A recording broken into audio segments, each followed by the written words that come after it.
Got to bring her up to it. Remember, short lead. Watch her, watch her. She's bringing you to it right now. Watch, watch, and now. Good job. Let her have all that lead. Let her have all that lead. There you go. Watch her. Just watch her. This is I don't have anything yet behavior. Tell me when she gets it. You'll see it. There you go. You see that little quick head pop right there? And there it is there. That's nice and strong. It's absolutely crucial at the beginning of the trail that you allow the dog to detect the article and then find and detect, then follow the trail on his own without your guidance or pushing. I always have my handlers let out all the lead, just watch the dog and look for trailing behavior before they start to follow. Unfortunately, the contrary is often true in practice trails with a lot of handlers. We have this huge tendency just to start running as soon as we scent the dog. This becomes muscle memory on real trails and where you don't know the direction of travel. And if you push the dog off the trail because you're excited and you just start to run, they may never get back to it and pick up some other trail that they perhaps shouldn't be following. She's going to probably slow down a little bit, and the scent's not going to be quite as good. But she's working this real well. Look at that tail set. Tail set's always a good indicator of a dog being on trail, not just where the nose is sitting, but where that tail's sitting. It's almost like a rudder on a ship.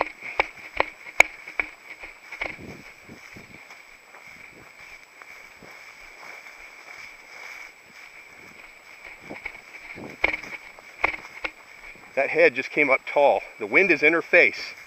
A lot of times when the wind is in the face and the trail is in front of the dog, they'll hold their head up a little higher because the scent is literally blowing to them on the track. Does that make sense?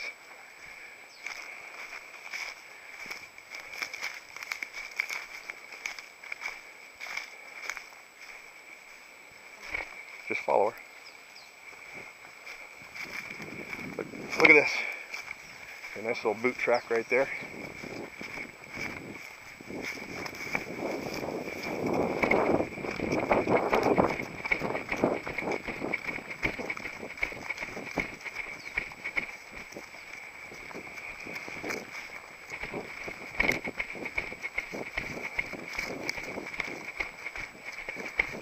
When she starts getting into an area where the wind isn't in her face, you'll probably start seeing that nose drop a little. Okay.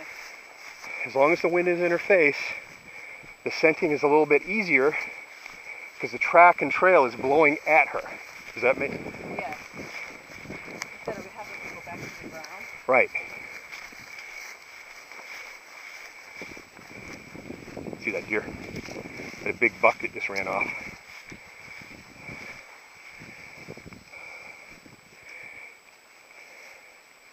Notice how she's walking? She's got sand spurs in her feet. Oh, should I get it out? Let's just keep going with her and see what happens. She might wear them out. Maybe not. Yeah.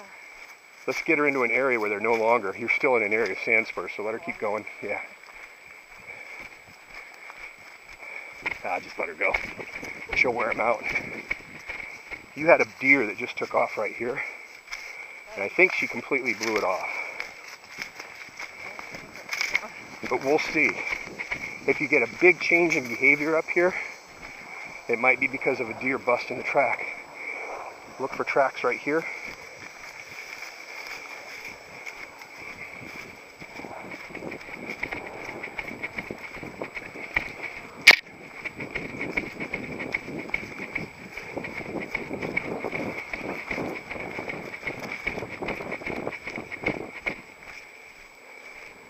Something happened here.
got some good fresh grass.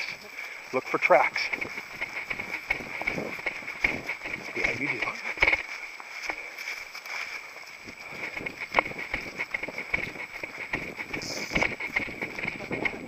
That was a rattlesnake. Shit. That's okay. Scared the heck out of me.